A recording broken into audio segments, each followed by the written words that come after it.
सबको जय मसीह की। मैं हूं पास्टर श्याम और आपका स्वागत है होप चैनल हिंदी में। और मेरे बहन भाइयों, मैं आपका स्वागत करता हूं इसके साथ आज के सैबत स्कूल के अंदर। हम इस साल के पहले त्रिमास में हैं और इस त्रिमास के अंदर ये हमारा 9वां अध्ययन है। और इस 9वें अध्याय के अंदर हम पढ़ेंगे कि किस तरीके से परमेश्वर अपनी योजनाओं के द्वारा भजन संहिता के अंदर हमसे बातचीत करता है। इसी चर्चा को जारी रखेंगे और इसी चर्चा के अंदर शामिल होने के लिए हमारे बीच में है हमारे अतिथिगण।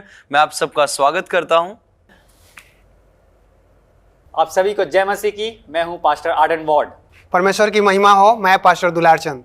परमेश्वर का अनुग्रह आप पर हो। मेरा नाम है श्रीमती दीपिका। शालोम, मैं हूं पास्टर सिलास मुर्मू। बहुत बहुत धन्यवाद आपके परिचय के लिए। आइए बहन भाइयों, आज की हम लेसन को शुरुआत करते हैं और इस वक्त मैं अनुरोध करूंगा पास्टर दुलार चंद जी से कि प्रार्थना में अगुवाई करें। आइए हम सब प्रार्थना करेंगे। स्वर्गीय पिता, सर्वशक्तिमान परमेश्वर, स्वर्ग में विराजमान, हम आपको धन्यवाद देते हैं और आपके समीप आते हैं प्रभु। जिस तरह से आज का लेसन है कि जो मेरे नाम से हमारे समीप आते हैं, उसके विषय में हम लोग विचार विमर्श करेंगे। हम सबों को साथ हो पवित्र आत्मा से आप भर दें और होने दें प्रभु कि जो भी हैं, जो भी बैठे हैं प्रभु, जो बताएंगे उनके तू साथ होना, बुद्धि ज्ञान से भरपूर करना। जो श्रोता होंगे सुनेंगे उनको भी आप आशीषित करना। सारे आदर महिमा देते हुए दिन इन प्रार्थना आपके प्रिय पुत्र यीशु के नाम से मांगते हैं, आमीन। बहुत बहुत धन्यवाद पास्टर जी प्रार्थना के लिए। आइए हम आज के अध्ययन को शुरुआत करते हैं। आज का जो अध्याय है इसका मुख्य शीर्षक है धन्य है वे जो प्रभु के नाम से आते हैं। और आज का जो शीर्षक है इसके लिए हम पढ़ना चाहते हैं आज के अध्याय के लिए जो याद वचन है वो हमें मिलता है भजन संहिता 118 और उसके 22 और 23 वचन में, जहां पर परमेश्वर का वचन कहता है, राजमिस्त्रियों ने जिस पत्थर को निकम्मा ठहराया था वही कोने का सिरा हो गया। वह तो यहोवा की ओर से हुआ, वह हमारी दृष्टि में अद्भुत है। मेरे बहन भाई, ये है प्यारा सा वचन जो हमें आज याद वचन की तरीके से मिलता है, जरिए से मिलता है, जिसके अंदर परमेश्वर कहता है कि जिस पत्थर को राजमिस्त्रियों ने निकम्मा ठहरा, लेकिन वो क्या हो गया? वही कोने का सिरा बन गया, वही एक खूबसूरत चीज बन गया जो सबको नजर आने लग गई। अब यहाँ पर हम देखते हैं कि किस तरीके से इस याद वचन में और इस पूरे अध्ययन में हम जो स्टडी कर रहे हैं, यहाँ पर हमें जो है एक मिलता है परिचय प्रभु यीशु मसीह का कि किस तरीके से वो इस धरती पर आने वाला था और आकर वो उद्धार करने वाला था। हम जब आगे बढ़ते हैं इस अध्ययन को जब और चिंतन और मनन करते हैं, हमें पता चलता है कि ये जो प्रभु यीशु मसीह आने वाला था, ये एक ऐसा था जो दिव्य आत्मा और बलिदान करने वाला चरवाहा था। ये आ रहा था किस लिए? अपने आप को बलिदान करने के लिए।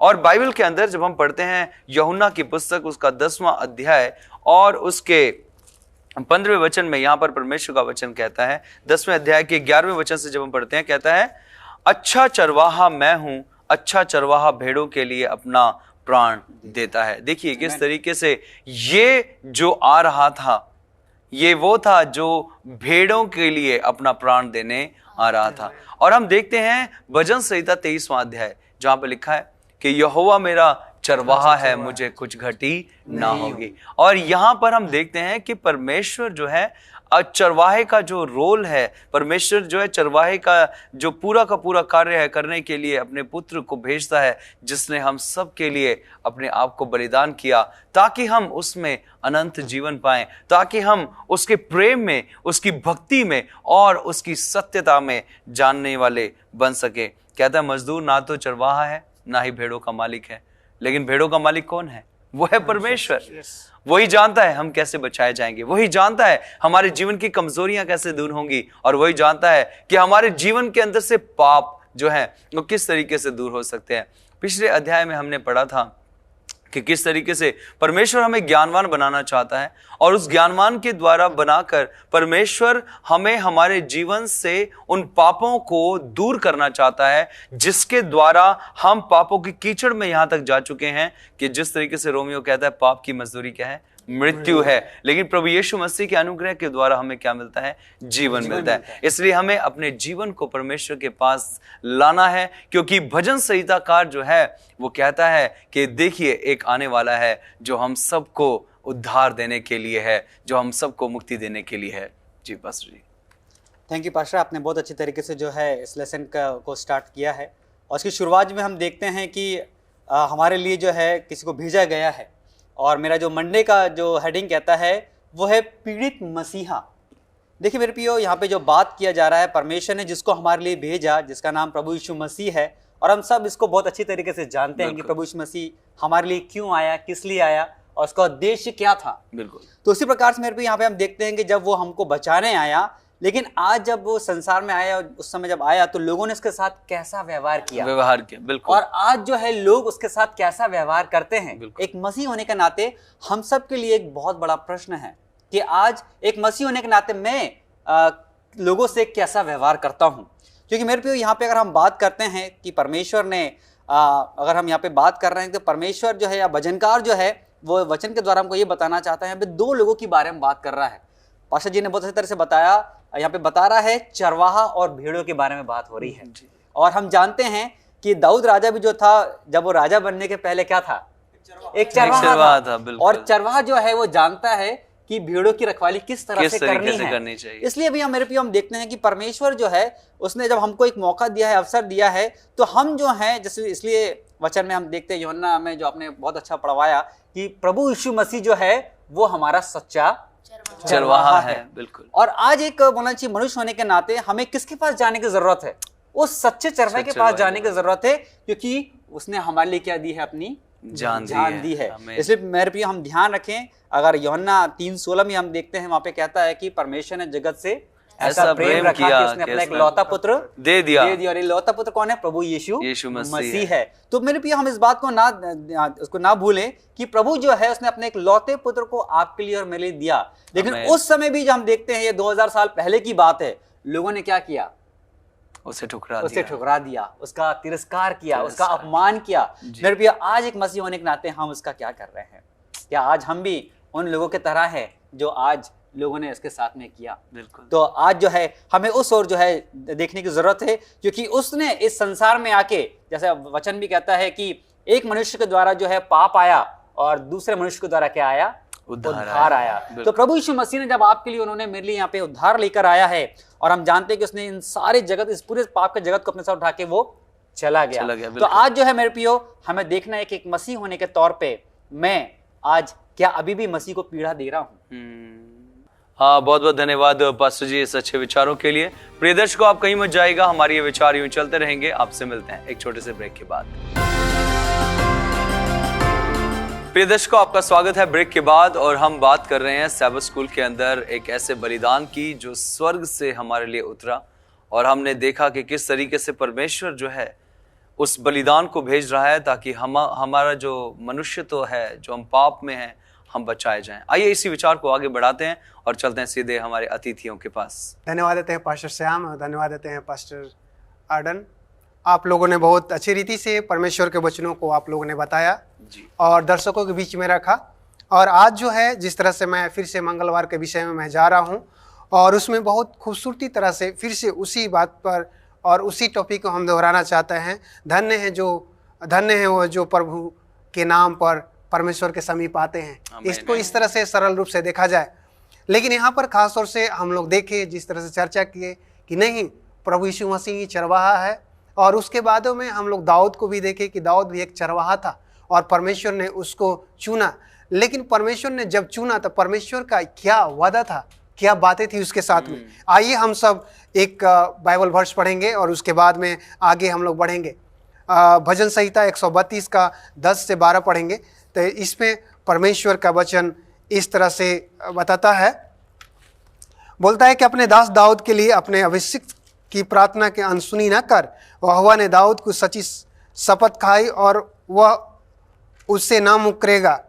मैं तेरी गद्दी पर तेरे एक निज पुत्र को बैठाऊंगा। यदि तेरे बेस वंश के लोग मेरी वाचा का पालन करें और जो चुनौती मैंने उन्हें सिखाऊंगा उस पर चलें, तो उसके वंश के लोग भी तेरे गद्दी पर जुग जुग बैठते चले जाएंगे। ये बहुत खूबसूरत ही जो है परमेश्वर ने वादा किया था। बहुत बार हम लोग वाचा के विषय में बातें करते हैं, लेकिन जितने भी वाचा हैं वो परमेश्वर की वादा है। और इसी तरह से यहाँ पर परमेश्वर ने दाऊद के साथ में जो वाचा बांधा था, यहाँ पर खूबसूरती तरह से लिखा गया है। इसमें बोलता है कि वाचा का स्थापित परमेश्वर की शपथ और राजा की परमेश्वर के प्रति निष्ठा पर स्थापित किया जाता है। और परमेश्वर ने इसी तरह से इस वाचा को दाऊद के साथ में रखा। आइए हम सब फिर से एक और वचन पढ़ेंगे, भजन संहिता उसका 89 का 47 और उसका 50 पढ़ेंगे। इसमें 89 का 47 में बोलता है, मेरा स्मरण कि मैं कैसा अनित्य हूँ, तूने मनुष्य को क्यों व्यर्थ सृजा है। जब दाऊद राजा जब पापों में गिर जाता है, परमेश्वर की वाचा को तोड़ता है, तो उसको ये महसूस होता है कि मैंने कहाँ पर गिर गया हूँ। और परमेश्वर के साथ में, वो विलाप के साथ में, पीड़ा के साथ में परमेश्वर से विनती करता है, मैं ही नहीं बल्कि जितने भी यहाँ पर लोग हैं जो पाप में गिरे हैं, क्यों उनको तू सृजा। और इस तरह से एक और वचन बोलता है, 50 में बोलता है, हे प्रभु अपने दासों की नामधराई की सुधि ले, मैं तो सब समर्थी जातियों का बोझ लिए रहता हूँ। यहाँ पर भी बहुत खूबसूरती तरह से ये जो भजनकार है परमेश्वर से बातें करता है। और हम सबों को भी इसी तरह से परमेश्वर से बातें करना चाहिए। और जो परमेश्वर हम सबों से वादा किया है, उस चीज़ों को हम सबों को याद करने की ज़रूरत है। और इसीलिए यहाँ पर दर्शाया गया है कि जो परमेश्वर भी दाऊद के वंश से ही निकल के आया था, उसी का पीढ़ी था। और इसीलिए बोलता है कि परमेश्वर जो है दाऊद को सारे सृष्टि में सबसे बड़ा बनाया, जिस तरह से यीशु मसीह सारे सृष्टि में बड़ा था। तो हम सबों को ध्यान देने की ज़रूरत है कि हम लोग परमेश्वर के प्रति वफादार रहें, जिस तरह से परमेश्वर भी हमारे लिए वफादार रहता है, अपने वाचा पर, अपने बातों पर टिका रहता है। तो हम सबों को भी निपुणतापूर्वक परमेश्वर को बातों पर टिके रहना चाहिए। परमेश्वर आशीषित करे। धन्यवाद करते हैं पास्टर जी, आपने बहुत अच्छे तरीके से बताया कि परमेश्वर हमारे लिए कैसा वफादार और ईमानदार है। और यहाँ पर परमेश्वर हमें बताता है कि उसी का स्वभाव हमें भी लेने की बहुत ज़रूरत है। हम देखेंगे आज बुधवार के विषय में, जहाँ पर परमेश्वर हमें बता रहा है अनंत काल के राजा की बेशुमार शक्ति, क्योंकि एकमात्र हमारा ही सच्चा और अद्वैत परमेश्वर है जिसके पास ये बेशुमार शक्ति है, जो हमें ये ताकत बख्शता है। हम अगर देखें तो यहाँ भजन संहिता 110 के 1, 2 और 3 में यहाँ परमेश्वर का वचन हमें बताता है कि कैसे परमेश्वर अपनी इस ताकत को समस्त सृष्टि पर दिखाता है। कि मसीह के पिता के रूप में भी परमेश्वर का चित्रण हम देखते हैं कि एक राज्य अभिषेक की ओर इशारा करता है कि जब राजा को परमेश्वर की वाचा में अपनाया गया, तब नई जो चिरस्थायी वाचा मसीह के शाही पुरोहित रूप में पुनरुत्थान और उत्कर्ष की भविष्यवाणी करता है।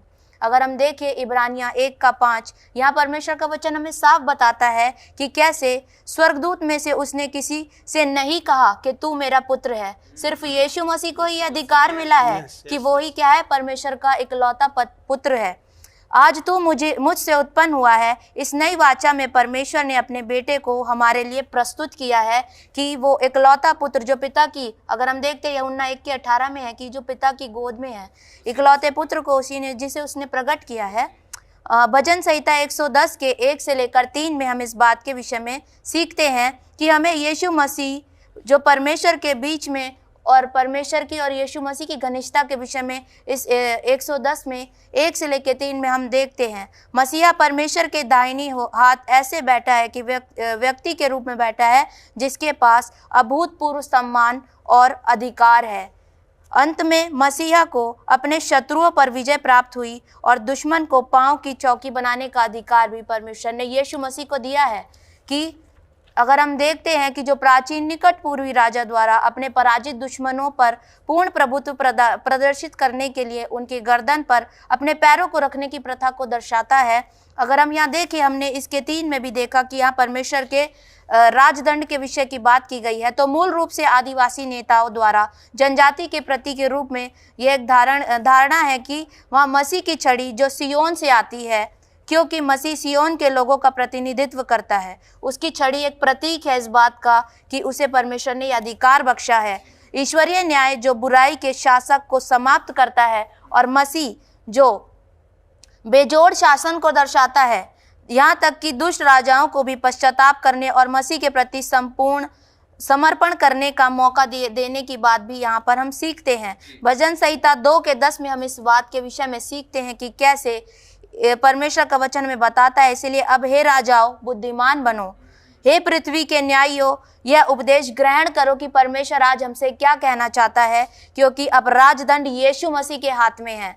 और जो लोग परमेश्वर पर भरोसा करते हैं उन्हें यह आशीर्वाद देने के लिए परमेश्वर ने पुत्र के द्वारा वादा किया है। और लोग मसीह के संप्रभु और धर्मी शासन में खुशियां मनाते हैं। इससे हमें पता चलता है कि सच में परमेश्वर अनंत काल का राजा है, उसके पास बेशुमार ताकत है और वो आज ये ताकत हमें भी देना चाहता है कि हम अपने परमेश्वर के पास आएं और पुत्र यीशु मसीह के द्वारा उस ताकत को पाकर परमेश्वर के योग्य बने। परमेश्वर आशीष दे। जय मसीह की। बहुत बहुत धन्यवाद आपका इन अच्छे विचारों के लिए। सच में ये विचार बड़े ही महत्वपूर्ण है जो हमारे पास आते हैं प्रभु यीशु मसीह के रूप में। प्रिय दर्शकों, आप कहीं मत जाइएगा क्योंकि हमारे ये विचार यूं चलते रहेंगे। मिलते हैं आपसे एक छोटे से ब्रेक के बाद। प्रिय दर्शकों, आपका स्वागत है। ब्रेक के बाद हम बात कर रहे हैं परमेश्वर के वचन में से जो हमें मिलता है भजन संहिता में से, और हम देख रहे हैं कि किस तरीके से परमेश्वर ने हमारे लिए एक बलिदान उतारा जो हमारे लिए बहुत ज़रूरी है, जिसके द्वारा हम उद्धार पाते हैं। और ये एक योजना थी परमेश्वर की जो परमेश्वर ने हमसे वादे के अनुसार इस संसार में आज से 2000 साल पहले भेजा। आइए हम इस विचारों को और बढ़ाएंगे आगे और चलते हैं सीधे अपने अतिथियों के पास। मैं आप सबों का धन्यवाद देना चाहता हूं। आप लोगों ने हमारे श्रोताओं को मदद किया कि इस अध्ययन में क्या ऐसा महत्वपूर्ण विषय है। आज हम गौर करेंगे गुरुवार के पाठ में जो बताया जाता है कि सदा काल का एक याजक जो मिल्कीजेदेक के रीति पर है। आइए हम जानेंगे कि ये क्या ऐसा चीज़ है। मैं बताना चाहता हूँ कि परमेश्वर एक शपथ लिया है। दुनिया में, संसार में बहुत सारे मनुष्य शपथ लेते हैं लेकिन पूरा नहीं होता है, कर नहीं पाते हैं। लेकिन परमेश्वर आज हमें बताना चाहता है कि उन्होंने एक ऐसी शपथ कही है जो पूरा होगा और हम सबको हम समझ पाएंगे। आइए हम जानेंगे कि पहला याजक कौन था। मेरे साथ आप निकल सकते हैं उत्पत्ति की किताब में 14 अध्याय में। जब हम 18 में पढ़ते हैं, यहाँ पे मिल्कीजेदेक का नाम जिक्र किया गया है और वो सालेम का राजा था और वो परम प्रधान ईश्वर का याजक भी था। एक राजा भी था और एक याजक भी था। और परमेश्वर ये शपथ खाते हैं और हमें ये बताया गया है। आइए हम उसको देखते हैं। भजन संहिता की किताब में 110 का 4 में लिखा गया है कि यहोवा ने शपथ खाई और ना पछताएगा, तू मिल्कीजेदेक की रीति पर सर्वदा का याजक है। ये किसके बारे में बातचीत किया जा रहा है कि वो सदा काल का याजक होगा। हम आगे में जानेंगे कि वो कौन है। और ये याजक ऐसा ही याजक नहीं है, वो एक स्वर्गीय याजक है। हम जब पुराने नियम में देखते हैं, बहुत सारे याजक चले गए, बहुत सारे राजा चले गए, लेकिन किसी को भी याजक और राजा का उपाधि नहीं दिया गया है। या तो वो लोग राजा रहे हैं या तो वे लोग याजक रहे हैं। और हम देखते हैं कि लेवी, उनको याजक का काम दिया था लेकिन राजा का काम नहीं दिया गया था। लेकिन आज हम जानेंगे, आइए मेरे साथ निकाले हिब्रू का किताब में उसका 7 में जब हम देखते हैं 21 में लिखा है, प्रभु ने शपथ खाई और वो उससे फिर ना पछताएगा कि तू युगानुयुग याजक है।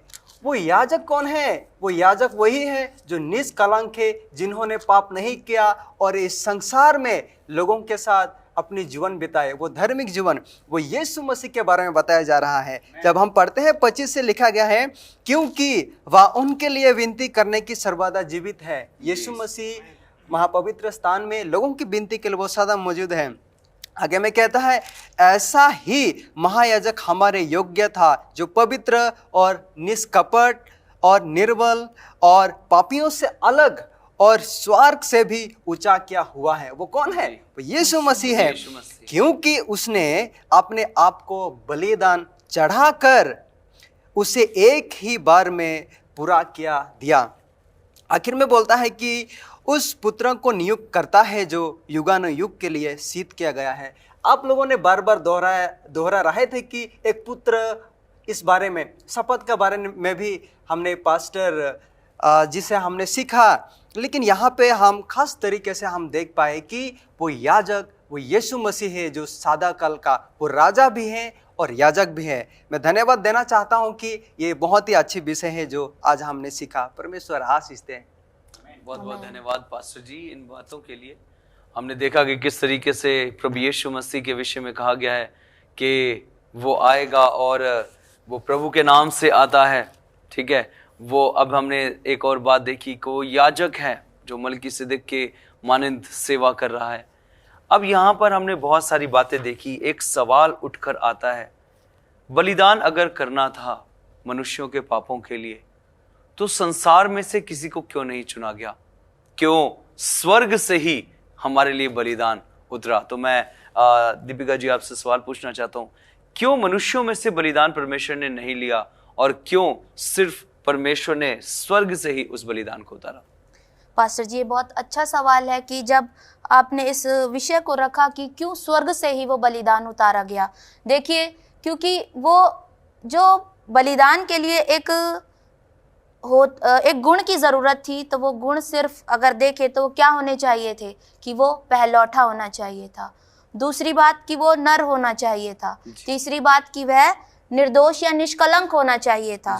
और अगर हम देखें तो इस संसार में सिर्फ परमेश्वर और उसके पुत्र को छोड़कर ये खूबियां किसी में नहीं पाई जाती। इसीलिए परमेश्वर ने ये निर्णय लिया कि वो अपने इकलौते पुत्र को भी हम समस्त मानव जाति के लिए नहीं रख छोड़ेगा। उसने उसे भी क्या कर दिया? निछावर कर दिया, क्योंकि उसने हमें अपने स्वरूप और समानता में बनाया है। वो हमसे बहुत प्यार करता है और उस प्यार के विषय में अभी हमने बहुत सारे वचनों से इस बात को समझा भी है कि कैसे परमेश्वर ने अपने प्रेम को पुत्र को भेजकर हमारे लिए दर्शा दिया। हम देखते हैं यूहन्ना 1:29 के अंदर भी यह परमेश्वर का प्रेम हमें इस बात को बताता है कि देखो ये परमेश्वर का मेमना है जो जगत का पाप उठा ले जाता है। और अगर हम देखें कि जगत का पाप उठाने के लिए, क्योंकि जगत का पाप बहुत बढ़ चुका, जगत का पाप अगर आज हम देखते हैं अभी भी बढ़ रहा है। क्या हम अभी भी इस पाप को कम करने के लिए यीशु के पास हैं या नहीं हैं? क्योंकि अभी हमने पिछले वचनों में देखा कि राजदंड यीशु मसीह को सौंप दिया गया है। बिल्कुल। और हमें ये परमेश्वर के इस डर को रखने की बहुत आवश्यकता है कि जब राजदंड यीशु मसीह के पास है तो वो दया का सागर भी है। और अगर हम अपने पापों से फिर कर पश्चाताप करते हैं, उस निष्कलंक मेमने के बलिदान को स्मरण करते हैं, तो हम परमेश्वर के पास आएंगे कि परमेश्वर के उस बलिदान को हम देखेंगे कि जो परमेश्वर ने अपने पुत्र को भेजकर हमारे लिए किया है। और परमेश्वर चाहता है कि हम उस मेमने को स्मरण रखें, ताकि उस एकलौते का बलिदान जो परमेश्वर के पुत्र को भेजकर उसने किया है, उसके द्वारा हम पश्चाताप करें और निर्दोषी ठहर कर परमेश्वर के योग्य बन जाएं। आमीन, आमीन। बहुत बहुत धन्यवाद इन अच्छी बातों के लिए। प्रिय दर्शकों, मैं आप सबका धन्यवादित हूँ और धन्यवादित हूँ अपने अतिथिगणों का, जिन्होंने हमारे साथ इस लेसन को और भी ज़्यादा रोचक बनाया है। आइए हम सब आज के लेसन को अंत करेंगे और मैं इस वक्त पास्टर शिलास जी से रिक्वेस्ट करूंगा कि वो प्रार्थना में हमारी अगुवाई करें। हे हमारे स्वर्गीय याजक और हमारा राजा, हम धन्यवाद देते हैं आपने हमें अगुवाई किया और हमने बेहतरीन तरीके से आज के अध्याय को हमें मदद किया सीखने के लिए। और हम श्रोताओं से भी हम विनती करते हैं आप उन्हीं कैसे बने रहें, ताकि हम वैसे ही आपके अध्ययन को हम सीखते रहें। पिता परमेश्वर, इन आशीषों के लिए आपको धन्यवाद चाहते हैं। बाकी के समय को आपके मधुर हाथों में सौंपते हुए इस छोटी सी प्रार्थना को प्रभु यीशु मसीह के नाम से मांगते हैं, आमीन, आमीन। बहुत बहुत धन्यवाद पास्टर जी प्रार्थना के लिए। प्रिय दर्शकों, आपका भी धन्यवाद फिर से। अब हम आपसे विदाई लेते हैं। हम आपको मिलेंगे अगले हफ्ते। आप हमारे साथ जुड़े रहें और हम सब आपको यूं ही इसी तरीके से लेसन में मिलेंगे। तब तक आप सबको जय मसीह की।